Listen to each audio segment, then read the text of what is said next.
Hola, buenos días de nuevo. Gracias por seguir aguantándonos y ahora vamos a pasar a la segunda parte. Ahora voy a dar paso a nuestro compañero, el ingeniero Marcos, que es nuestro responsable en España del Departamento de Ingeniería y de I+D, el que nos va a dar en este seminario una charla respecto al tema de las protecciones contra sobretensiones y para las plantas fotovoltaicas y en torno a todo lo que corresponde a las descargas atmosféricas y las sobretensiones permanentes y transitorias propias de la que genera la red. Bienvenido, Marcos, buenos días de nuevo y muchas gracias por tu tiempo. Hola, buenos días. ¿Me estáis oyendo? Sí, ¿Se me sí, sí, oye? perfectamente, Vale, Marcos. vale, perfecto. Pues voy a compartir, bueno, primero, buenos días a todos y voy a compartir ahora la presentación. A ver.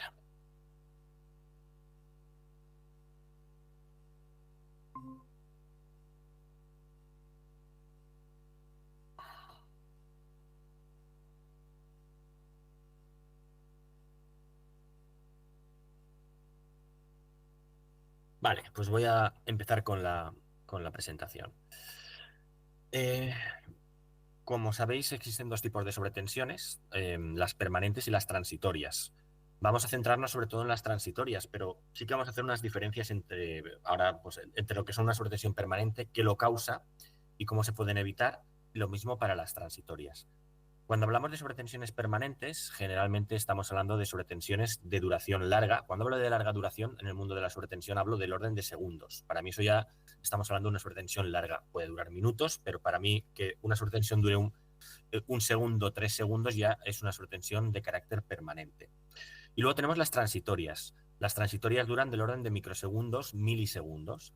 Las permanentes generalmente son causadas, pues, por temas de red eléctrica o un fallo, una falta en la instalación eléctrica, por las propias máquinas, a veces al arrancar, al parar, que generan oscilaciones de tensión, mientras que las transitorias son fenómenos más no controlados, para nada controlados, como pueden ser descargas atmosféricas, también asociadas a las maniobras que hay en la red, como ahora veremos, cuando se genera un microcorte, los picos asociados a ese hueco, y también en ocasiones ciertas máquinas, ¿no? Lo que serían los inverters, las máquinas a base de tiristores, convertidores de frecuencia, inversores.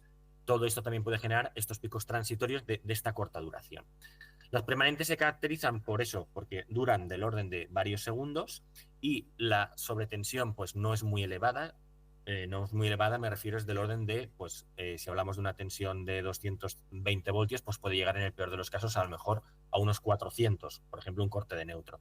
Mientras que las transitorias pues son del orden de kilovoltios, pero tiempos muy cortos. Las maneras de acometerlas, de evitar que esto afecte a nuestras instalaciones, también son distintas. Cuando hablamos de sobretensiones transitorias, la manera de evitarlas va a ser siempre a base de semiconductores. Estamos hablando pues, de varistores, estamos hablando de descargadores de gas, y estamos hablando también de bobinas de choque, esto no es un semiconductor, estamos hablando también de condensadores, y luego, en cambio, lo que serían las sobretensiones permanentes, la única manera de evitarlas es provocando la desconexión de la instalación en ese momento. Si tenemos un corte de neutro, como luego hablaremos, al final lo que tenemos es que se nos desplaza el neutro y las tensiones simples, que normalmente están a 220 voltios, se nos pueden ir casi a los 380, 400. Ahí no hay equipo que solucione esto. Podríamos tener un estabilizador de tensión, pero si la sobretensión es larga en el tiempo, ni el estabilizador podría aguantar con ello. Y aquí lo que hemos de provocar es la desconexión de la instalación. Bien, vamos a empezar a hablar de las sobretensiones transitorias. Las sobretensiones transitorias, según su origen, las clasificamos pues como atmosféricas o industriales, y dentro de las atmosféricas las podemos clasificar en directas. Cuando hablamos directas es, por ejemplo, las descargas atmosféricas que se producen sobre las líneas de media tensión o de alta tensión de la red eléctrica, también sobre las líneas telefónicas, sobre las catenarias, ¿no? de ferroviarias. Al final estamos hablando de líneas que recorren muchos kilómetros y ahí inciden los rayos. De hecho, los principales captarrayos que tenemos aquí en la Tierra son estos, las líneas de media tensión, las líneas telefónicas y catenarias de ferroviarias. Y también cuando los rayos caen sobre los pararrayos. Al final los pararrayos son necesarios porque nos permiten controlar la descarga, pero cuando cae un rayo en un pararrayos, como ahora veremos, eso va a generar un campo magnético que va a poder inducir sobretensiones en nuestra instalación, ¿no? Sobre los conductores que tengamos próximos, conductores o estructuras metálicas próximas. Pero también tenemos ya no solamente las que nos caen, digamos, en nuestras líneas sobre la propia línea, sobre el propio conductor, sino las que caen en el terreno, lejos de nuestra instalación. Pensemos en una instalación minera, en una base militar, en un campo fotovoltaico de grandes dimensiones. Al final, cuando un rayo cae al suelo, cae al terreno, nos va a generar un embudo de potencial. Donde cae el rayo tenemos una tensión. A 10 metros tenemos otra tensión. A 50 metros otra tensión. Esto lo que va a ocurrir es que, y esta tensión que tenemos en este embudo de potencial va a depender totalmente de la resistividad del terreno. Cuanto más alta sea la resistividad, es decir, cuanto peor sea el terreno, como puede ocurrir en instalaciones mineras que estábamos hablando de roca, pues el salto de potencial entre dos líneas va a ser mucho mayor. Esto implica que si un cable, una estructura metálica está entre dos curvas a distinto potencial, por ahí se puede inducir una corriente y entrar dentro de la instalación. ¿Mm? Todo esto, como ahora veremos, se puede proteger con los supresores de sobretensión. Vale. Aparte de estas sobretensiones causadas por el rayo, son mucho más comunes y mucho más cotidianas las que se producen en las propias industrias. Es decir, las industrias grandes tienen máquinas de soldar, tienen variadores de velocidad, tienen motores de mucha potencia. Todo esto, al arrancar, al parar, nos va a generar pequeños picos de tensión que van a afectar, sobre todo, a la propia electrónica sensible de esas máquinas. Es decir, es como que las propias industrias se hacen a veces, o las máquinas, el harakiri a sí mismas. Una máquina, resumiéndolo rápido, tiene una parte de potencia y una parte que es la de control, las maniobras. Pues muchas veces la parte de potencia afecta a esta parte de maniobras, porque está generando, por su propio funcionamiento, genera pequeños picos de tensión, genera altas frecuencias, que va a ir deteriorando poco a poco o de golpe lo que sería la parte de control, provocando su avería en el momento o al final la suma de toda la porquería que van generando, hablemos de altas frecuencias, hablemos de picos, va deteriorando estos componentes. Y luego también tenemos ya no las que genera la industria en sí, sino la propia red de distribución. La más característica serían, por ejemplo, los picos asociados a los microcortes. Los microcortes sí o sí están en la red. ¿Por qué? Pues porque tenemos una subestación que luego conmuta y entra otra subestación, o en España, en el caso, pues todas las mañanas muchas veces entran las baterías de compensación de las subestaciones. Pues todo esto genera pequeños huecos que van a ir asociados a picos de tensión. ¿Por qué? Debido a la propia fuerza contraelectromotriz de las cargas. Es decir, ante la ausencia brusca de tensión, las cargas inyectan un pico a la red. Muchas veces lo que ocurre es cuando hay un microcorte, no solamente hay una parada, que evidentemente nos genera un problema, es que cuando queremos volver a poner en marcha el proceso, hay cargas que se han visto averiadas, que están afectadas. ¿Por qué? Precisamente por los picos asociados a estos microcortes. Bien. A nivel normativo, la norma, la IEC, la 61643-11, habla de cómo los distintos tipos de protecciones que hay, que son los tipo 1, tipo 2, tipo 3, y cómo se deben de instalar y cómo se deben de ensayar, ¿no? A modo resumen, se suelen colocar los protectores que ahora hablaremos, que son tipo 1 en cabecera de instalación, digamos en el tablero principal, que suelen ir coordinados con y ahora explicaremos por qué, con los tipo 2, que irían en tableros secundarios, y ya los tipo 3 irían más en la carga, ¿no? que queremos proteger. Bien. ¿Qué diferencias hay entre estos protectores? Para empezar, los protectores tipo 1 están compuestos normalmente a base de descargadores de gas. Los descargadores de gas son semiconductores de potencia que disipan mucha energía, pero nos suelen dejar tensiones residuales relativamente altas. En cambio, los protectores tipo 2 o los tipo 3 ya no suelen llevar descargadores, suelen llevar varistores. Y incluso en ocasiones, ya cuando hablamos a los tipo 3, hasta diodos Zener, ¿no? Pero Los tipo 2 o los tipo 3 a base de varistores, lo que permite el varistor es, no son tan energéticos o no disipan tanta energía como un descargador, pero sí que es cierto que la tensión residual que nos van a dejar es más baja. Por eso se suelen colocar detrás de un tipo 1. El tipo 1 se llevaría la parte energética más potente y el tipo 2, coordinado incluso con un tipo 3, ya nos bajaría esa tensión residual casi próxima a la tensión nominal de la instalación. De hecho, los tipo 3, cuando hablamos de instalaciones que queremos proteger de datos, de comunicación, suelen llevar también diodos Zener con varistores y descargadores. Con el fin, el diodo Zener, pues como os imagináis, nos deja tensiones residuales prácticamente a la misma tensión de funcionamiento de la línea de datos, ¿no? Como os he dicho, los tipo 1 llevan descargadores, los tipo 2 llevan principalmente varistores y los tipo 3 suelen llevar pues, varistores y en ocasiones van compaginados con diodos. El tipo 1, como podéis ver aquí, se ensaya para una forma de onda 10/350. ¿Qué es una forma de onda 10/350? Pues fijaros, el tipo 2 es una 8/20. Lo que nos está diciendo esto es que cuando tú llevas un equipo de estos a ensayar a un laboratorio, esto estamos hablando de microsegundos, 10/350 microsegundos. Esto sería, imaginaros un frente de pique tipo rayo, pues los 10 microsegundos sería lo que tarda en alcanzar la máxima amplitud, ese pico, y los 350 lo que tarda en bajar.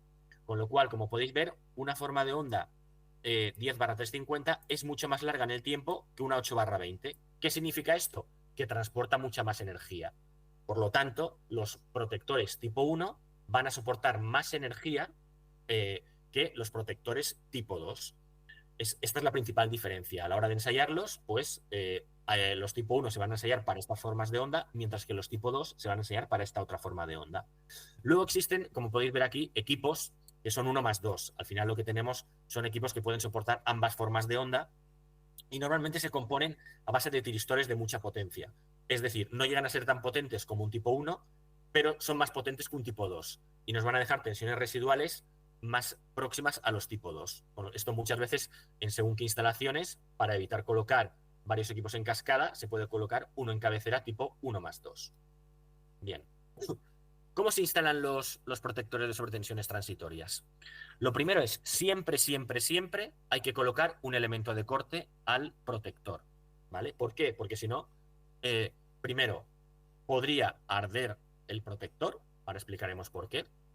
Y segundo, porque si no ponen aquí, cuando tenemos varistores y descargadores, si el descargador o el varistor se daña, se avería, pues porque ha habido una sobretensión muy energética y el equipo no ha sido capaz de soportar esa sobretensión, o por la suma repetitiva de sobretensiones que ha podido haber en esa instalación, si se daña se provoca un cortocircuito.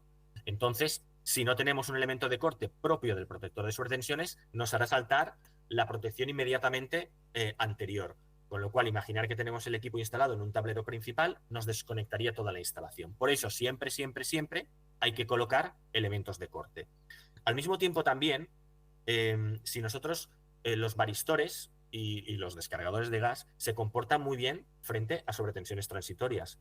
Pero si tenemos una sobretensión permanente de 400 voltios en fase neutro, por ejemplo, un varistor se va a comportar muy mal. Es decir, va a empezar a circular corriente a través del mismo, se va a calentar y va a arder. Y puede llegar a arder.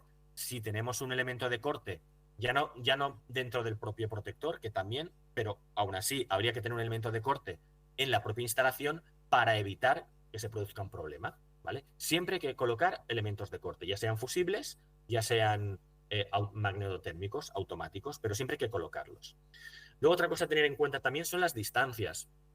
Aquí hemos puesto un ejemplo de un tipo 1 y al lado un tipo 2.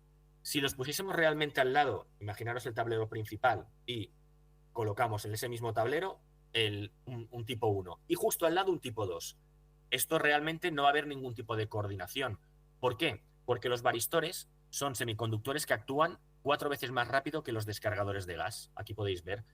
Las unidades no son cortas, no son microsegundos, son nanosegundos. Entonces, un varistor, si ahora aquí nos viese un pico transitorio, entraría en funcionamiento antes el varistor que el descargador, con lo cual estamos perdiendo, o sea, estamos anulando completamente el protector tipo 1. Por eso hemos de intentar de respetar ciertas distancias cuando estamos hablando de de colocar un tipo 1 y un tipo 2 al lado.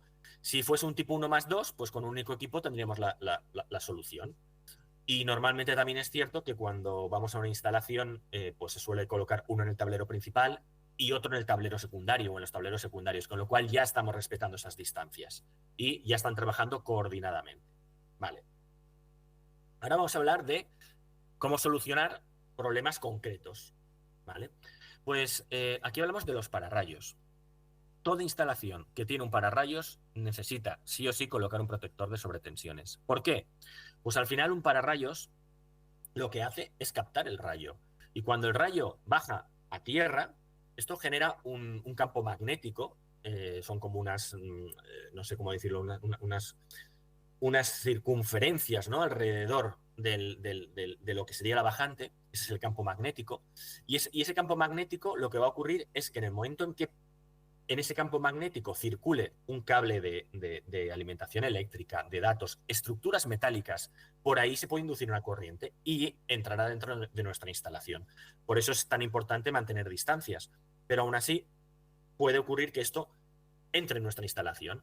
Por eso siempre se va a recomendar, o obligar, porque por normativa hay que colocarlo, protectores de sobretensiones, para evitar que cuando cae el rayo se nos induzcan estas corrientes dentro de la instalación. Igualmente, me imagino que lo habrá comentado Alex porque no lo he estado escuchando, pero ayer sí, una instalación que no esté bien mantenida y no esté bien puesta, pueden haber faltas de aislamiento. Si hay una falta de aislamiento, lo que va a provocar esto es que nos entre el rayo dentro de la instalación o parte del rayo dentro de la instalación por una falta de aislamiento entre lo que sería la tierra y una fase. Los supresores de sobretensiones precisamente lo que harán es esa sobretensión eliminarla. Parte es absorbida por el propio componente y la mayor parte es derivada a tierra, ¿vale? Para que no entre dentro de la propia instalación. Aquí vemos, no se ve muy bien porque es en pequeño, pero al final es, pues imaginemos una industria y estamos protegiendo las alimentaciones eléctricas, cables coaxiales, líneas telefónicas, líneas de datos, de Ethernet, pues todo eso para evitar estas inducciones que nos entren dentro de la instalación. Luego también tenemos, lo que hemos hablado antes, instalaciones de grandes dimensiones. Aquí el problema es cuando cae un rayo en el terreno. No tiene por qué caer en nuestra instalación. Puede caer a 100 metros o puede caer incluso más lejos. Pero el problema está que cuando cae ese rayo en el terreno, se va a generar ese embudo de potencial que antes hemos comentado.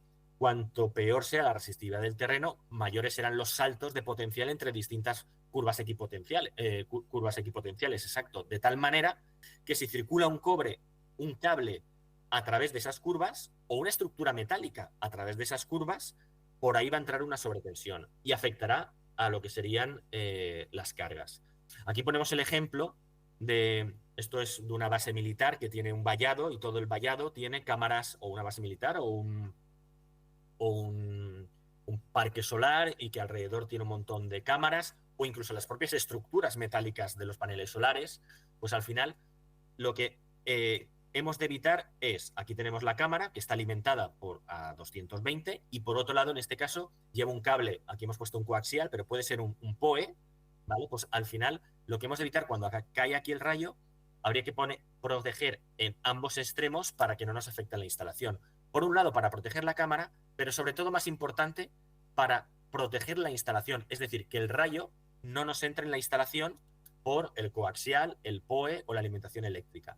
De hecho, puestos a elegir, siempre será más importante proteger la parte del videograbador o el concentrador de donde sale todo, o el tablero de donde sale toda la alimentación, porque normalmente estos son esquemas tipo árbol, es decir, tenemos lo que es el concentrador y de ahí pues van saliendo a distintas cámaras, ¿no?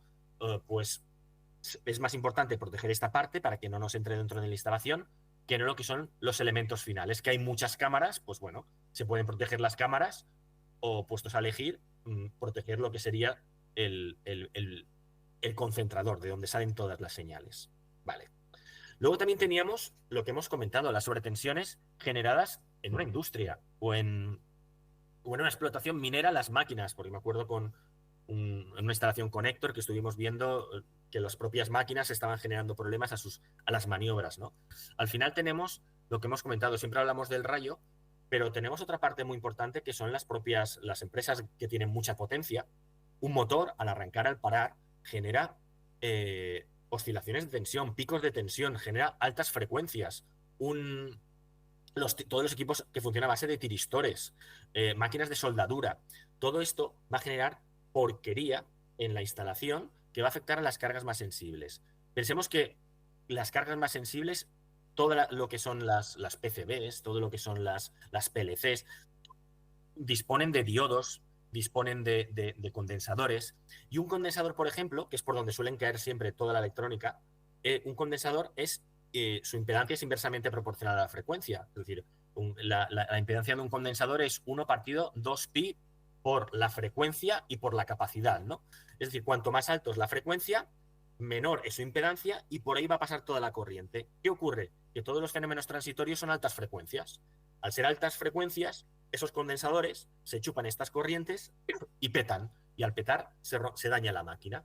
Pues la solución en este tipo de industrias, aparte de proteger, como hemos visto antes, en cabecera de la instalación para que el rayo no nos entre en la instalación, pero ya no hablo de lo que viene de fuera, hablo de lo que internamente nos generamos, pues muchas veces se recomienda colocar filtros en las partes más sensibles de la instalación para proteger precisamente pues, esas fuentes de alimentación que alimentan todo el control y todas las comunicaciones. Esto es otra aplicación que tenemos para proteger lo que serían las fuentes de alimentación y las maniobras en las industrias.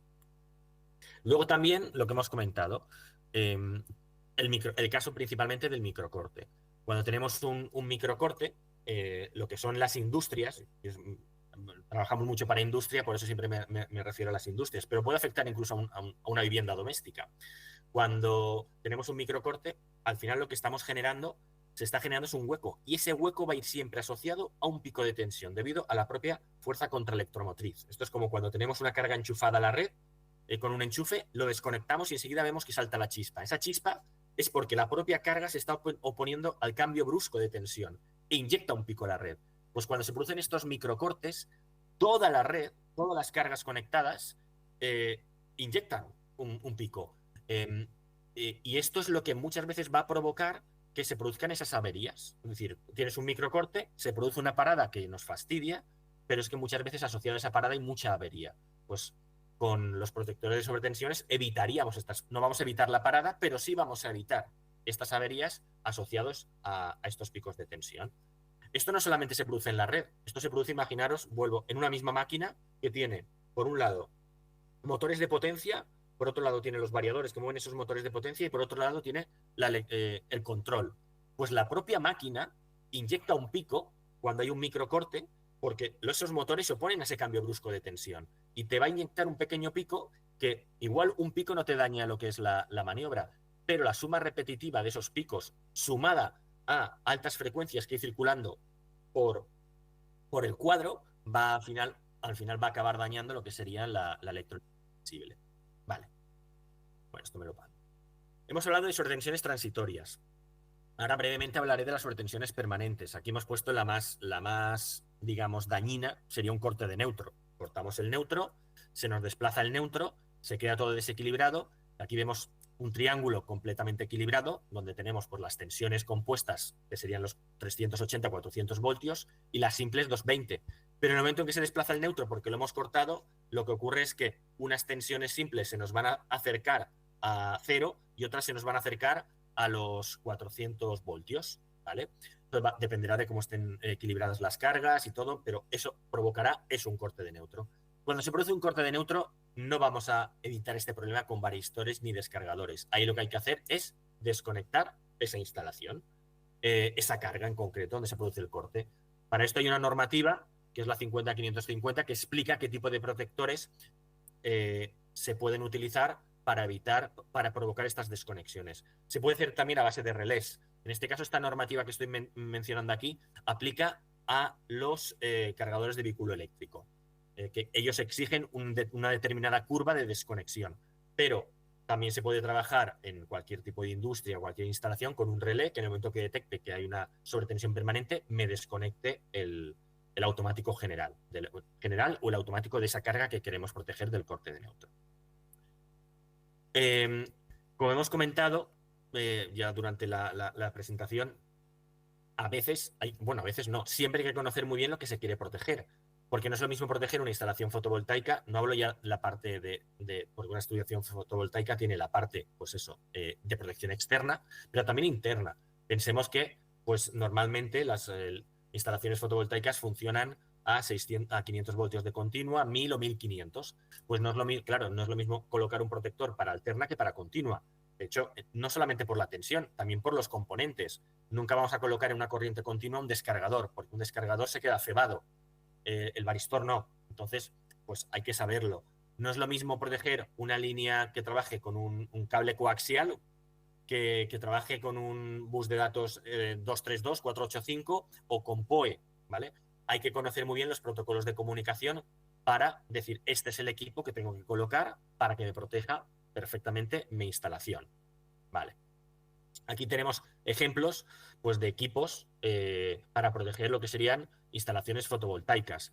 Por un lado tenemos el protector en sí, ¿vale? Que sería el protector de sobretensiones, pero a veces se hacen equipos a medida, de hecho lo hacemos, aquí en España hay un boom fotovoltaico muy importante, donde se ofrece la solución completa, es decir, tenemos el conjunto de protección de sobretensiones con su contactor o con sus fusibles, esto ya es como el cliente quiera, normalmente por ahorrar costes no colocan contactores, solamente fusibles, y luego al final lo que tenemos es, aquí nos vienen las distintos strings y que vienen al cuadro y del cuadro salen hacia el inversor. También para cargadores de vehículo eléctrico. Como os he comentado, aquí hay una normativa bastante exigente con las protecciones que deben de llevar los cargadores de vehículo eléctrico frente a sobretensiones transitorias y permanentes. Pues aparte de tener los protectores sueltos, se vende también o tenemos la capacidad de ofrecer el cuadro entero, totalmente el tablero ya para llegar allá, conectar y llevar aquí el cargador de vehículo eléctrico. Y luego, por último, tenemos los protectores que, digamos, de gama alta, frente a sobretensiones de gama muy alta. Estos protectores, que llamamos sistemas de protección unificados, coordinan distintos tipos de protección en uno. Es decir, no solamente llevan varistores, llevan en paralelo descargadores, llevan bobinas de choque, que es muy importante, llevan también filtros RC. Entonces, estos equipos son ideales para proteger sobre todo cargas industriales, sensibles. ¿Por qué? Porque, primero, bobinas de choque. Una bobina de choque ya frente al rayo es prácticamente es un divisor de tensión. A diferencia de un condensador, una bobina de choque, su impedancia es, en vez de 1 partido 2pi por F por la capacidad, aquí no, aquí es 2pi por F por la inductancia, con lo cual a mayor frecuencia, mayor impedancia, con lo cual cuando viene un rayo o un pico transitorio, provoca, es un divisor de tensión, ya provocó la propia bobina una caída de tensión muy muy grande, de tal manera que ya los descargadores y los varistores van a trabajar mucho más tranquilos y difícilmente se vayan a dañar por los picos transitorios que nos vengan y nos van a dejar tensiones residuales mucho más bajas. Esto se suele colocar, pues lo que os he dicho, de hecho, en lo que serían en industrias, en las cargas más sensibles, pero también se suelen utilizar en sitios donde van a recibir rayos, centros emisores en las montañas, por ejemplo. Pues prefieren colocar equipos en serie, ¿vale? También los tenemos en derivación. ¿Pero por qué? Por las bobinas de choque principalmente, porque la bobina ya de por sí es un divisor de tensión muy importante.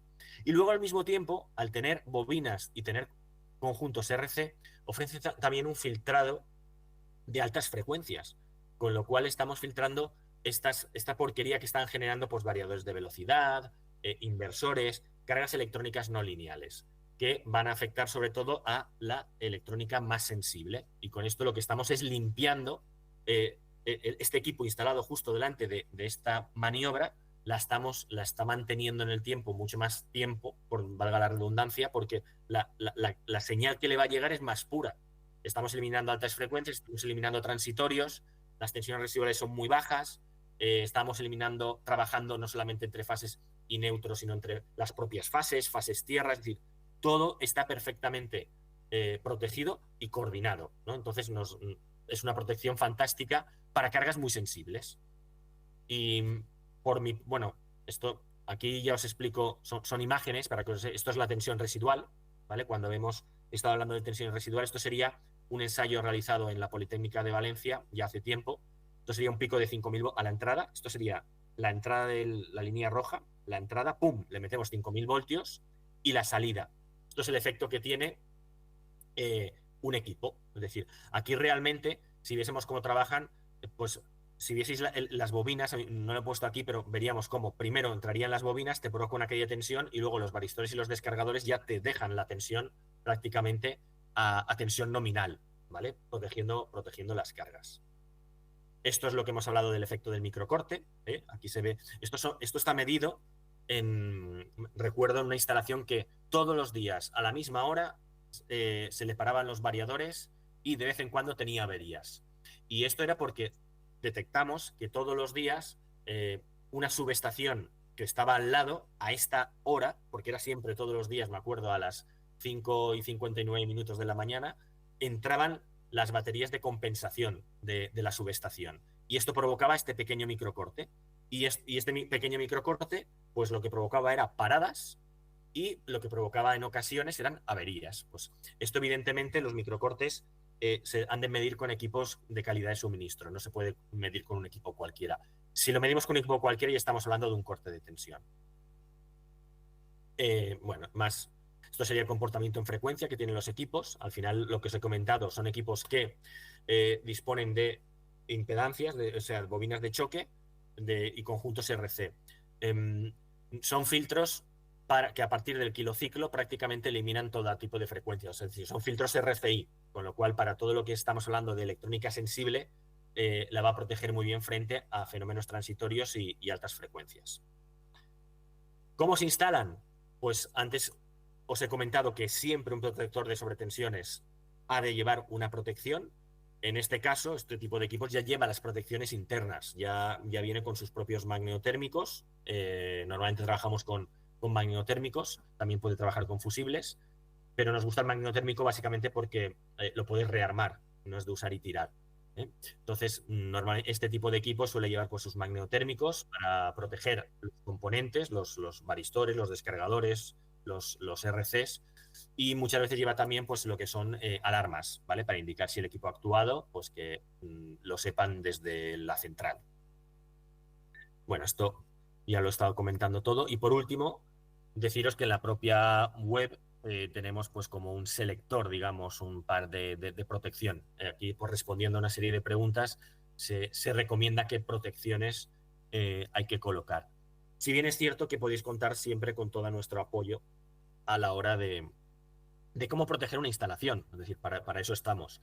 Normalmente, si hablamos de instalaciones pequeñas o sencillas, pues iremos a esta solución que os he comentado de colocar un tipo 1 en cabecera, tipo 2 en tableros secundarios y a lo mejor un tipo 3 ya en cargas finales.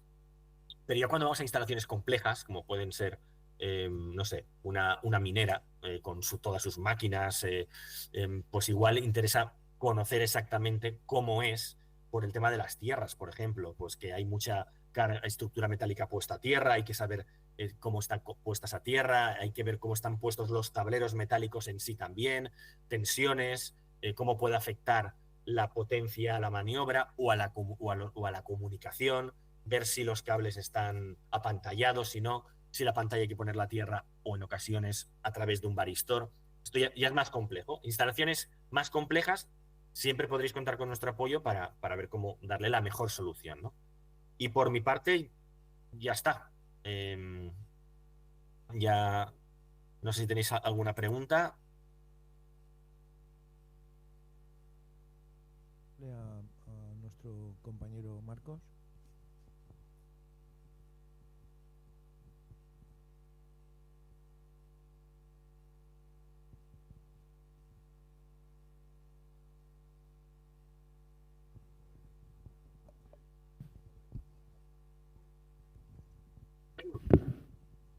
Hola. Hola Marcos, Buenas. Ángel por acá. Una consulta que esto no lo terminé de captar también ayer respecto a los limitadores de sobretensión del T1 o el T2, por ejemplo.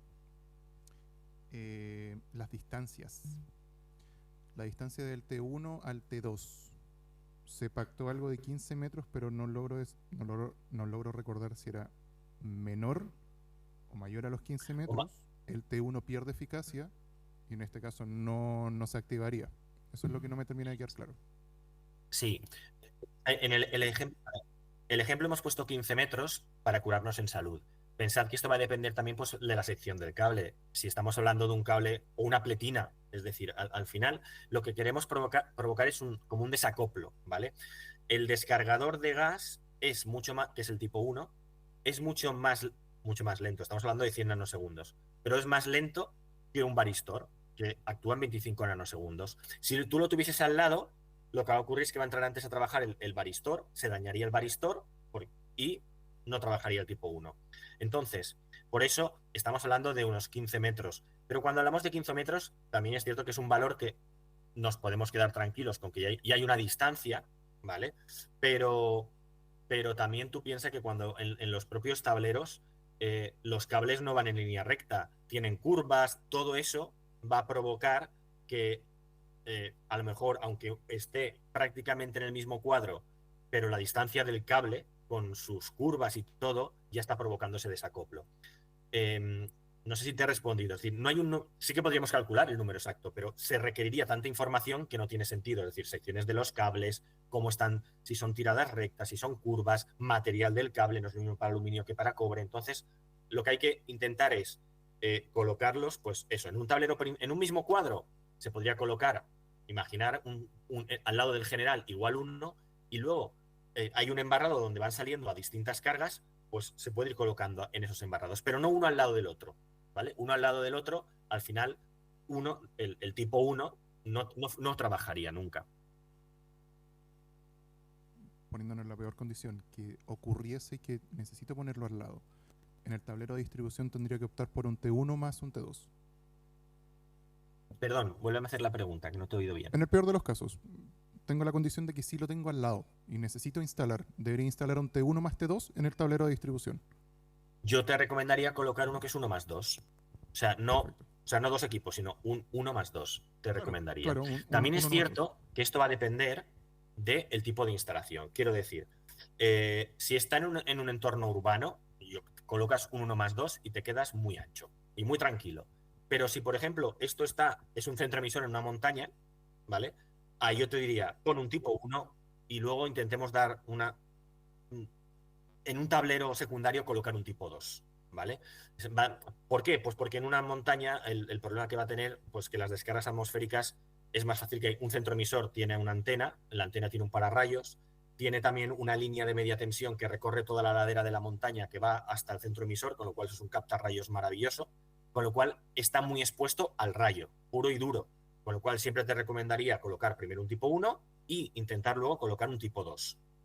Pero en un hospital, algo en un entorno urbano, que al final si cae un rayo se va a disipar, es decir, no se lo va, digamos de alguna manera, a comer todo el hotel, el hospital o el hotel, sino que va a haber ramificaciones y partirá al hospital, partirá al museo, partirá a las casas, ¿no? Entonces, ahí con un tipo 1 más 2 sería más que suficiente.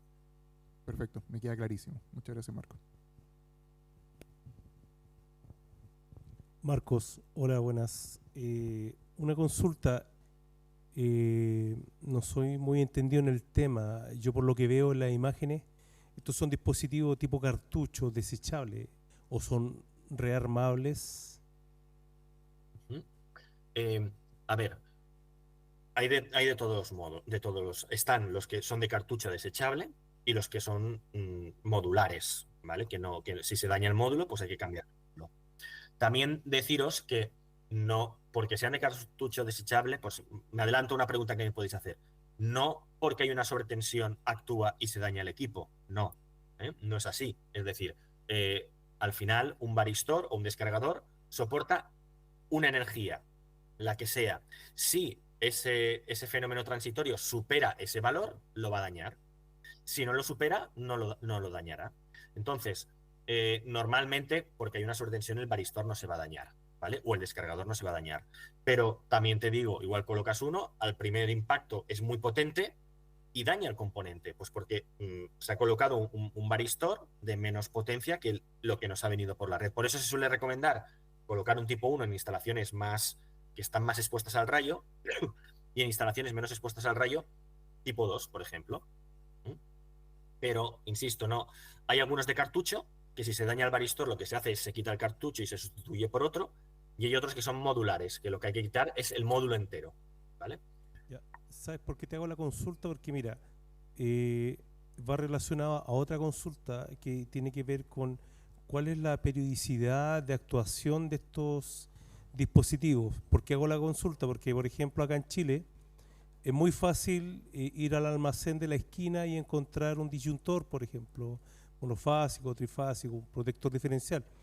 Pero no creo que sea la misma fortuna el encontrar un supresor de tensión, por ejemplo. ¿A qué es lo que voy? ¿Qué tan fácil es reponer si es que actúa uno de estos dispositivos? ¿Actúan mucho, actúan normalmente o tal vez con mucho tiempo pasan y no pasa nada, digamos? Sí, no es habitual que se dañen los cartuchos. No es nada habitual que los varistores se dañen. Normalmente estamos hablando, sobre todo si se diseña bien la instalación de inicio, lo que os he dicho, una instalación más problemática, colocar un tipo 1 en cabecera, no es nada habitual, pero de vez en cuando ocurre.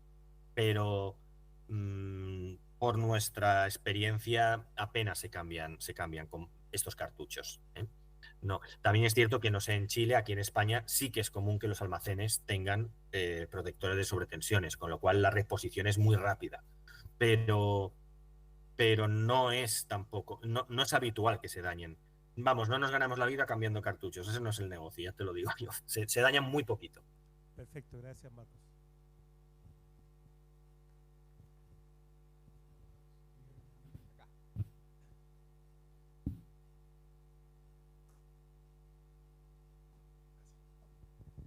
¿Qué tal, Marco? Verás. Una consulta. Yo estuve viendo unas configuraciones con respecto a los supresores, en este caso en una marca en específico que es Legrand, aunque entiendo de que las configuraciones pueden ser similares en distintas marcas, debido a que son equipos que son prácticamente muy similares. Pero tengo un problema, y es que nosotros como empresa que hacemos integración, armamos cuadros, ya armamos tableros eléctricos, el datasheet establece de que el supresor tiene que ser instalado a 50 centímetros desde que yo traigo la energía, desde que yo me conecto, el breaker y el breaker que alimenta el supresor y la conexión a tierra. Todo ese tramo no debe superar los 50 centímetros. Ahora, yo tengo un gabinete de 2 metros, ¿ya? Las barras están arriba y al menos yo entiendo, según lo que yo pude ver, que también existe la configuración de el conector de tierra poder conectarlo al neutro en un sistema trifásico, por ejemplo. El supresor tiene línea 1, línea 2, línea 3 o RST, y la salida que se conecta a tierra, en vez de conectar la tierra, se conecta a la barra del neutro. Quiero consultarte, ¿cuál configuración es más recomendable? ¿Qué hacer en ese caso? Y la respuesta técnica del por qué, por favor. Vale. A ver, lo de los 50 centímetros no tiene sentido. En el sentido de, yo he visto miles de cuadros donde un cuadro, tú lo has dicho, de 2 metros. No he entendido bien si te refieres a que tiene que estar a 50 centímetros también de la puesta a tierra. Pero bueno, al final es algo subjetivo, lo que te he comentado antes. Va a depender, dicen 50 centímetros, como yo antes te he dicho, 15 metros de distancia, porque te estás poniendo en el peor de los casos y entonces dices, mira, si yo no sé a qué se refieren esos 50 centímetros, si se refieren respecto al magnetotérmico o los fusibles, o sea, no entiendo, tendría que ver cuál es la recomendación de los 50 centímetros que me estás comentando. Y luego, en cuanto a la protección que me dices del neutro, si yo... Desde la alimentación, ¿perdón? Porque este supresor se alimenta desde las barras. Ya yo salgo desde el breaker general y ya, yo saco la alimentación, paso al breaker que protege el supresor, ya del breaker salgo al supresor y el supresor a tierra. Todo ese tramo, desde que yo me conecto hasta la tierra, según lo que recomienda el fabricante, son 50 centímetros.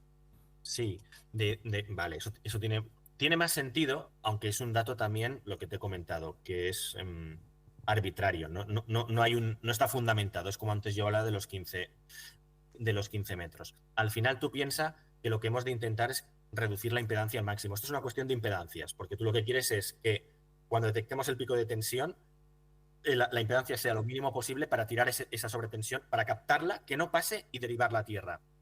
Entonces, si tú me dices 50 centímetros, sí, pero tú imagínate que tuvieses unas barras de cobre, voy a decir una burrada, de 1 metro de ancho por 20 centímetros de... No, también no sé, unos bloques de cobre muy grandes, pues ahí la impedancia, como es mucho menor, podrías ponerla a más distancia, no sé cómo decirte. Eso es para cubrirse un poquito en salud. Sí que es cierto que lo que hay que intentar, y no pasa nada si en vez de a 50 se coloca a 60, hay que intentar colocarlo lo más cerca posible del embarrado, por lo que estamos comentando, porque al final hemos de intentar que la impedancia sea lo más baja posible para que este pico transitorio pase íntegramente por el supresor y lo derive rápidamente a tierra, ¿vale? Entonces, por eso habla de no ponerlo, o comenta más de no más de 50 centímetros, pero es un dato que no tiene una base científica detrás. Al final lo que has de tener en cuenta que lo que queremos es que la impedancia sea lo menor posible para facilitar que el pico transitorio vaya al equipo, todo el pico transitorio, que no pase por el embarrado a otras cargas y derivarlo fácilmente a tierra, ¿vale? Y en cuanto a la otra pregunta, a ver, esto, la mejor configuración, primero, habrá que entender si vuestro sistema de tierras es TT, es IT, es un TNS, un TNC. En función de lo que tengáis, se coloca un protector u otro. Normalmente la mayoría de las instalaciones en España y creo que y en Chile también son TT y en estrella, la mayoría. Pues los supresores que se colocan son si te enseñase la configuración, son 3 varistores que van fase neutro, fase neutro, fase neutro y un descargador del neutro a tierra. Al final estás conectando las 3 fases, el neutro y la tierra. Esa es la mejor configuración. Pero si tú tienes un sistema IT, un sistema que hay algunos también de fase partida, es conocer el tipo de instalación que tienes y en base de eso te recomendamos cuál es la mejor protección. Al final la mejor protección va a ser que tengas siempre un componente entre... De hecho tenemos equipos que no son los convencionales, que llevan varistores entre la fase y el neutro, fase, neutro, fase, neutro. Luego llevan también entre la fase y la tierra, cada fase, y entre las propias fases. Eso va a ser una mejor configuración. Desde el punto de vista técnico, eso va a ser mucho mejor, que son los que he comentado al final. ¿Os acordáis de los SPU, Sistema de Protección Unificado?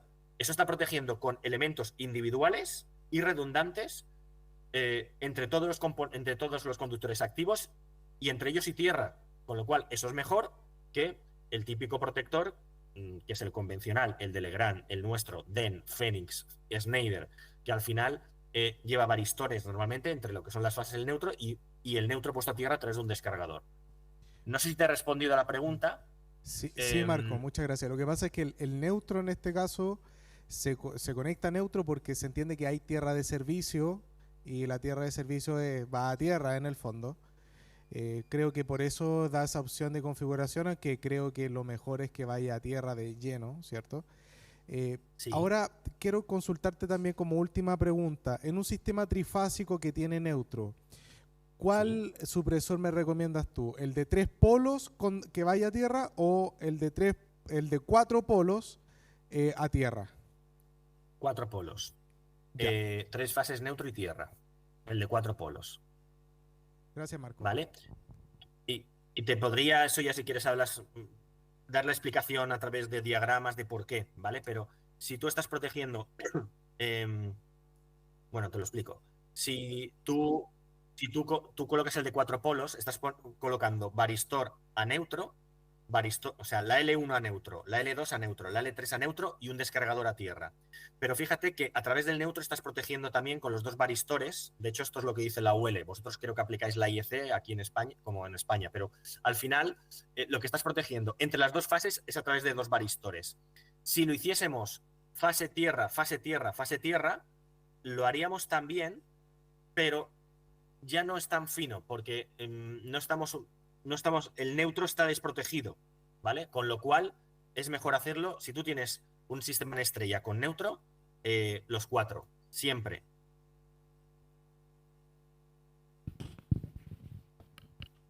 ¿Alguna pregunta más? Hola Marcos, quisiera hacerte una consulta respecto. Tú diste un ejemplo en tu exposición muy buena sobre los microcortes, porque tú tienes experiencia a nivel industrial, tú diste ese ejemplo, me gustaría saber cómo resolvieron técnicamente esos microcortes a nivel industrial. Yo me imagino que se podrían solucionar, si yo tuviera ese problema, utilizando una UPS, un sistema de potencia ininterrumpible, ¿ya? Pero no sé si en el caso de España cómo lo solucionaron, porque eso es frecuente también en nuestro país. Eso es mi consulta. Vale, no, la solución ideal es, como bien dices, colocar una UPS, porque la UPS nos va, una UPS y además online.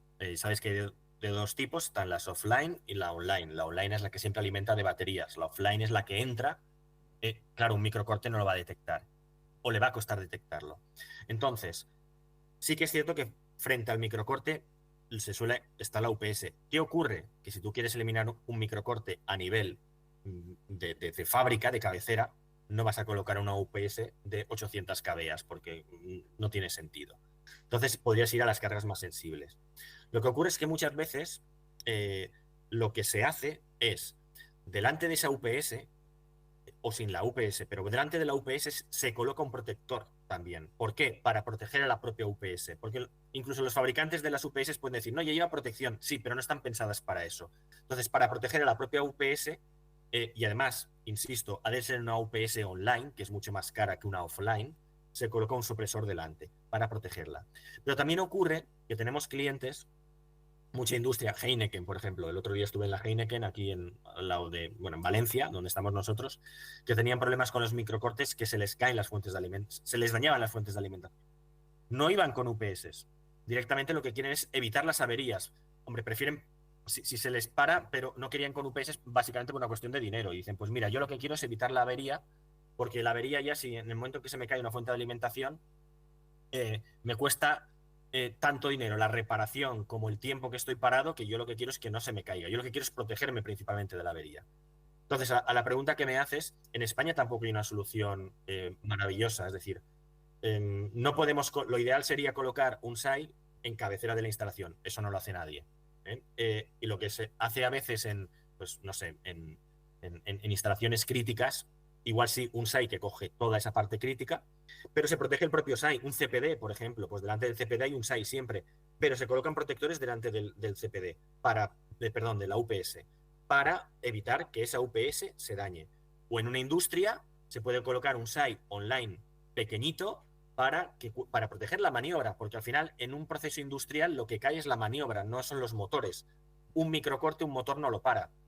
Por la propia inercia. Te va a caer la maniobra y si cae la maniobra te cae el motor. Entonces se actúa ahí.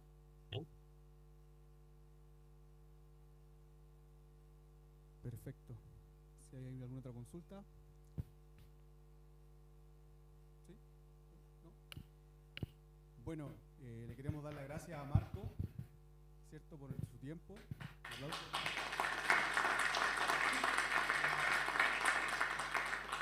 Me presento, mi nombre es Fabián Palma, soy desarrollador de negocios junto a Josué.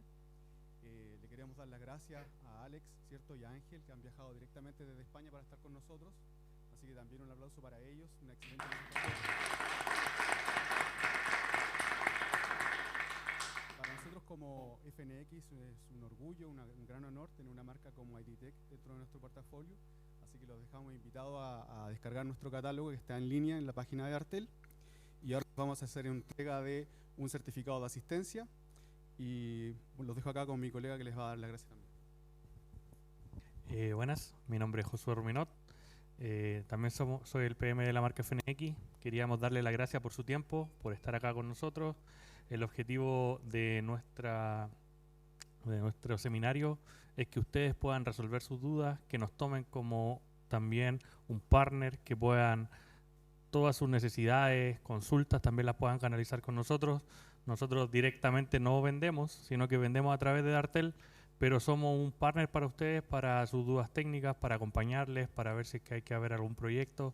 Así que establezcamos este lazo, que tengamos este nexo y que podamos hacer muchas charlas más dentro del año. tanto con IDTech, con FNX y con lo que ustedes vayan necesitando. Así que muchas gracias por su tiempo, sabemos que es valioso, así que gracias. Muchas gracias. Y les pedimos por favor sacar una fotografía grupal, acá adelante si es posible, para cerrar. Con ustedes un QR donde se tienen que registrar y podrán ser entregados con un diploma acreditativo a este seminario, donde se les hará en torno a 15 preguntas y si esas preguntas las responden correctamente, el certificado de asistencia se convierte en un diploma. Muchas gracias por todo, por el tiempo.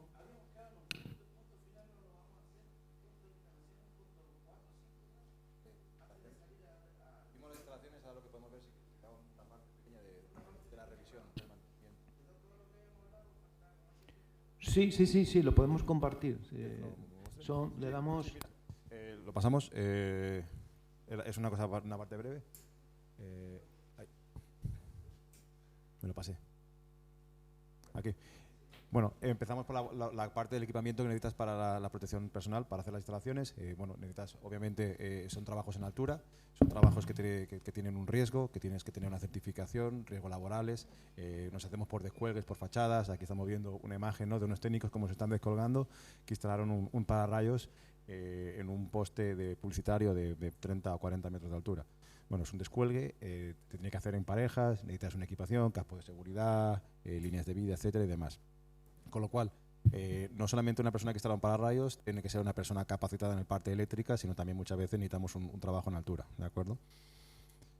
Y luego la parte que comentamos son el tema de las revisiones. La normativa, la UNE 21186, en su parte final nos dice cómo hacer estas revisiones, estos mantenimientos y cómo se deben hacer. Hemos hablado muchas veces durante la presentación de los cálculos de riesgo que nos establecen los niveles, un nivel 1, 2, 3 o 4. Pues estos niveles de riesgo también nos dicen cada cuánto tiempo haremos estas revisiones. Como puedes ver aquí, tenemos una verificación visual completa, que es una revisión básica. Esa, dependiendo del riesgo, pues si es una tipo 1, pues la haremos anualmente. Si son ATEX, podemos llegar a hacerlas incluso cada 6 meses, ¿de acuerdo? Porque es una instalación que tiene un mayor riesgo que no normal. La revisión sencilla, lo que tenemos que hacer es ir al sitio, ver el estado del pararrayos, cómo está, vemos que está en condiciones, también verificar si ese pararrayos, la persona que se dedica, por lo general conoce los productos, sabe si está cumpliendo normativa, no está cumpliendo normativa. Por ejemplo, si me hubieran mandado otro día a mí a hacer la revisión del Costanera, hubiera dicho que no cumple, porque tienen un pararrayos fuera de norma, por ejemplo.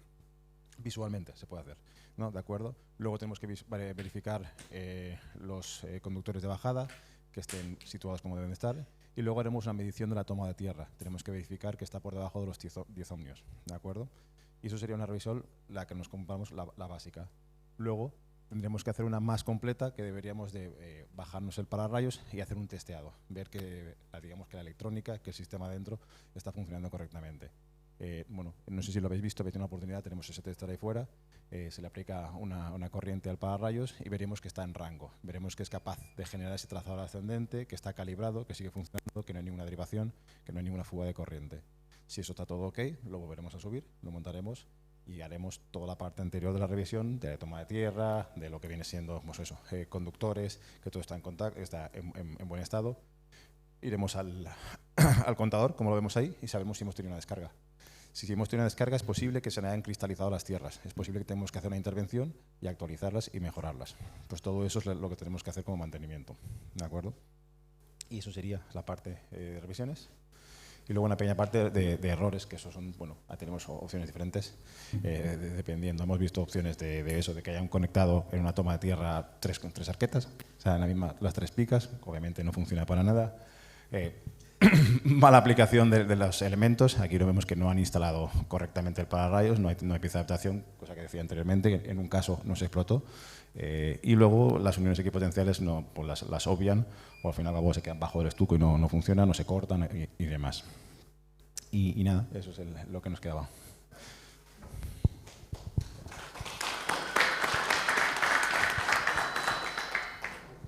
¿Tienen alguna pregunta que quieran hacer? Sí, claro. Lo del tema del QR es importante porque el certificado de asistencia se convertiría en diploma acreditativo, ¿vale? Sí, ¿cómo se hace una instalación? Os dejo un vídeo de cómo se hace una instalación, está en YouTube, pues si lo queréis ver también. Aquí ves el pequeño vídeo de la instalación de un edificio. Como decíamos desde el origen, ¿no? Pues aquí en este caso tenemos un anclaje en fachada. Vamos a anclar el mástil.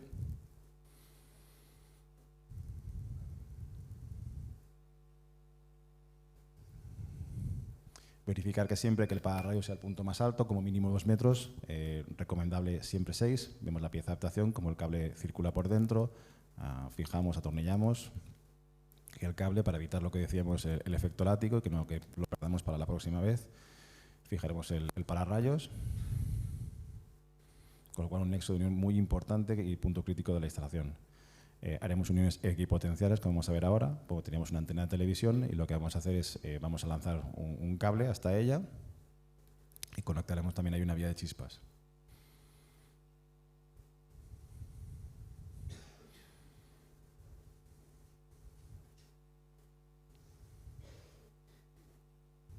Vemos las fijaciones que se colocan cada 50 centímetros.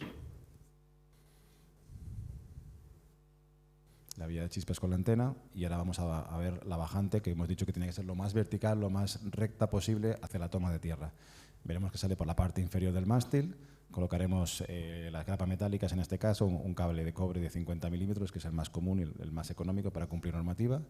Fijaciones cada 50 centímetros, evitando el efecto látigo también aquí, hasta llegar a la toma de tierra. Pasamos el tubo de guarda que decíamos anteriormente para proteger los últimos metros de la instalación. Colocaremos ahí el contador de impactos. Como vemos, no requiere ningún tipo de batería, es el elemento analógico, no hay que cortar el cable, se coloca ahí y podemos hacer así los mantenimientos. Fijamos el tubo de guarda.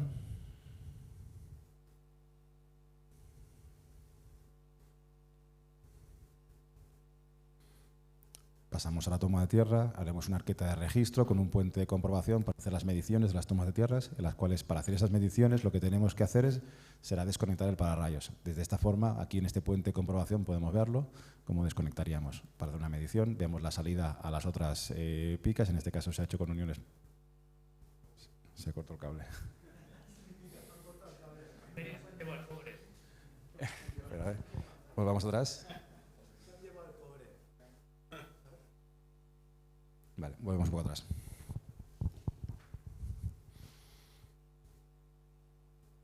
Vemos el esquema, el triángulo que decíamos, equilátero, separamos 2 metros, 2 metros, 2 metros y electrodos lineales de 2 metros.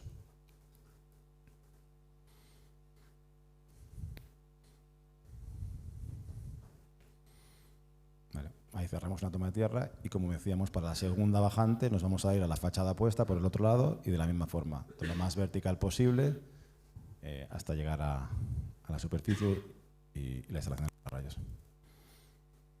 Y eso sería.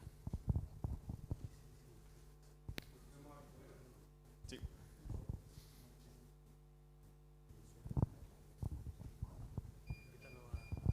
Bueno, ahora tenemos la posibilidad, ¿cierto?, de tomar el QR.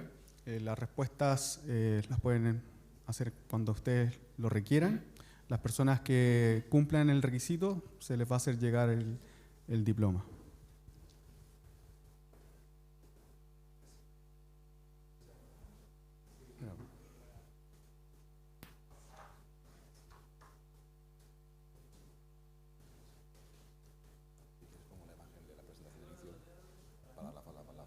Ah, sí.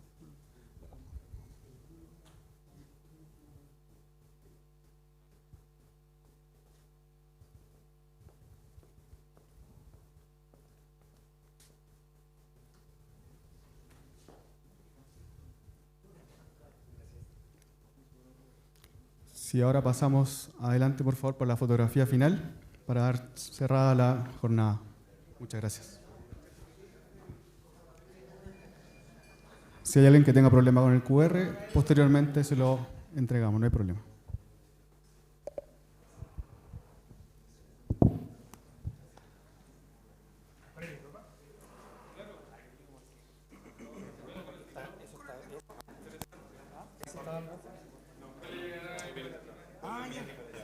es tuyo? ¿Ese pedacito es tuyo? ¿Lo voy a conectar?